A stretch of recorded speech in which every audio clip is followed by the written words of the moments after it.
to use these as a claiming the baton. As Latin America is sort of struggling to realize what the next 4 years there will be. So actually trying to claim a sort of a leadership role with other minor countries. You mentioned Guatemala, of course, Honduras, that have declared, that have called up for an emergency meeting of an Latin American body later this week to meet there in Tegucigalpa, Mexico, in Brazil. These are conversations that are happening. For the international community, particularly the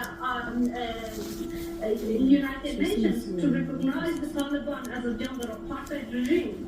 And I think, we cannot wait for take a particular action, because we already lost so much time, a circle of girls. The girls of Afghanistan, the generation of Afghanistan, they already get out of the circle of... Obviously, I've changed it. A new wife tonight. It's nice. As you say, because those women are suffering through that. Yeah, I gotta put that up. Leave me alone, you too much. I gotta put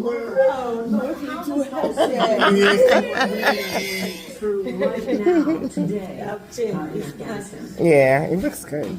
That's Yeah, unfortunately, as I mentioned, the Taliban as a regime, they violated the right of women many, many years.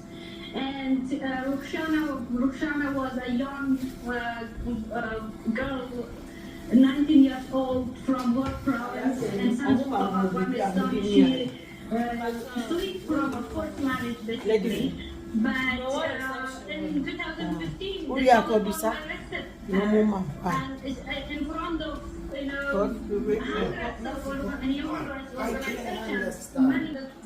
It looks nice. Getting my hair done in Africa. It would be nicer more than the sun. I know. So let's wake up and let me. You can't follow him. Ooh, make you laugh. It looks nice. Yes, getting my hair done in Africa. Ooh. After Colombia announced it has agreed to all of his terms following the dispute over migrant repatriation flights.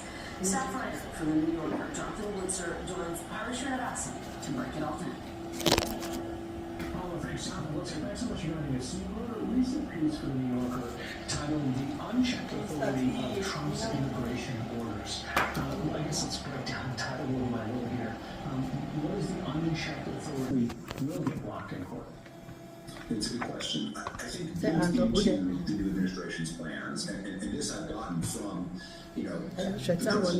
advisors and allies of the presidents over the years.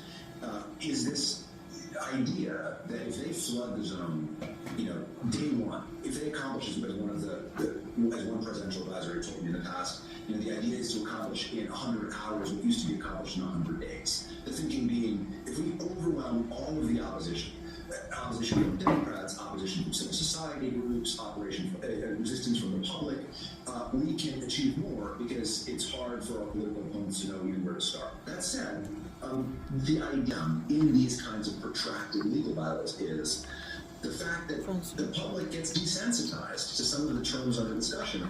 John, that reminds me, there were already reports that in Newark, New Jersey, there were ICE raids on a specific business. I know Senator Booker and the Mayor Baraka have been pushing back about this and want more information on exactly what happened. There seems to be a gap between what is laid out as an executive order on day one, whether we have to wait for the courts to have injunctions and to stop things, versus like the memo that gets written to the local ICE office and says, you can do this now. In the past, the way ICE conducts its operations is it prioritizes people for arrest. There are so many undocumented people living in the United States that it's impossible for a law enforcement body to attempt to arrest all of them unless there are some guiding principles for how they go about that work.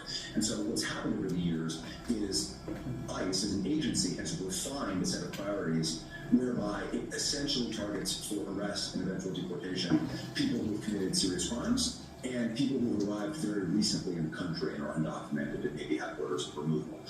And what that's meant for people who don't fall into those particular categories is, by and large, they don't have to worry about the kind of randomness of just getting swept up any particular day because of their legal status. That is all out the window. And a lot of checks on how ICE arrests occurred in the past are also out the window. So, for instance, for years, there was a kind of general idea laid out in the regulation at ICE that, okay, you wouldn't make arrests at schools, at hospitals, at places of worship. It's called the sensitive locations policy. That policy's been scrapped. And so the idea now really is it is a free-for-all in a way that it hasn't been for the last 4 years. And we're going to see flare-ups all over the country, and I think particularly in Democratic enclaves, because there are large immigrant populations in a lot of big metropolitan areas in the United States, and B, because those cities represent to the president and his party political opposition. Are we heading to a scenario? Mommy, I hope it's not tightening you pledge. State and local, Okay. Jurisdictions and individuals, and kind of how does that tension get resolved? One of the striking things with the sanctuary jurisdictions and so on is the politics in these places has also started to really shift over the last couple of years. And so there was a lot more outright resistance to the Trump administration in 2017 during that first term than there is now.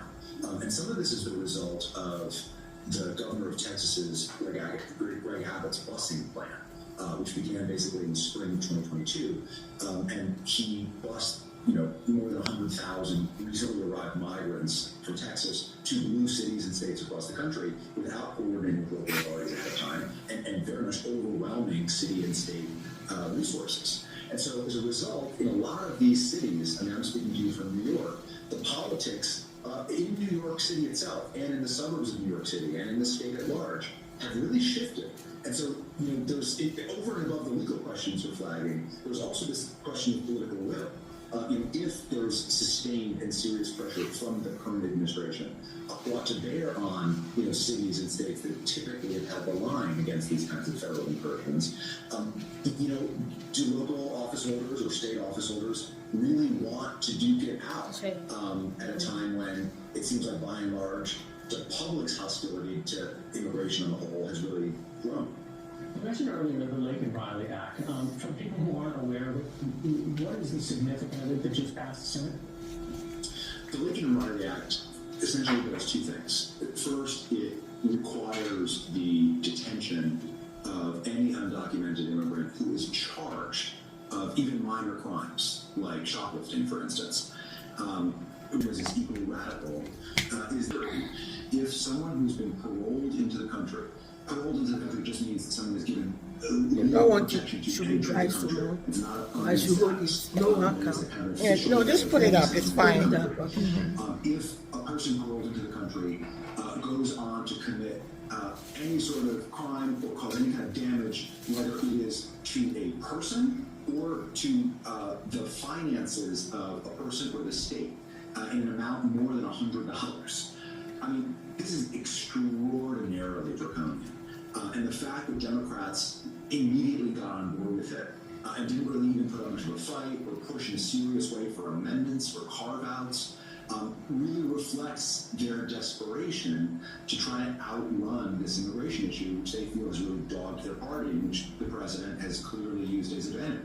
Now, we're talking a lot about immigrants coming across the southern border, but there are obviously asylum seekers, there are refugees, and those programs in the United States have already also been affected by the incoming administration. We saw the app that a lot of people, asylum seekers, might be using at the southern border, and we also have heard reports about refugees, including about 1,500 Afghans who the United States has said we'll take care of you. They are now kind of in limbo too. What's going on?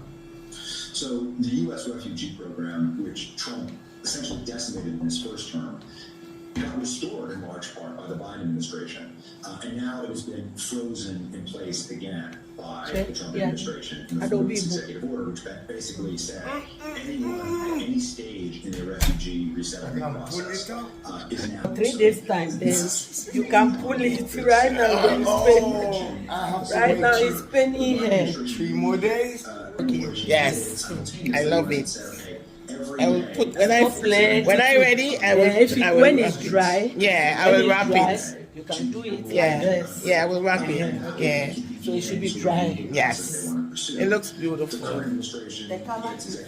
Yes, I love it. Getting my hair done in Africa. I will put her description, all her information in the description box below, so you can look it up. She's in Accra. Came to my hotel, and I got my hair done personally. Looking beautiful. Yes. So draft discussions of what needs to happen, what should happen. Beautiful.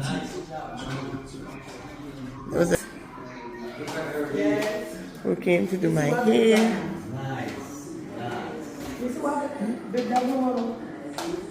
I came to my hotel to get my hair done.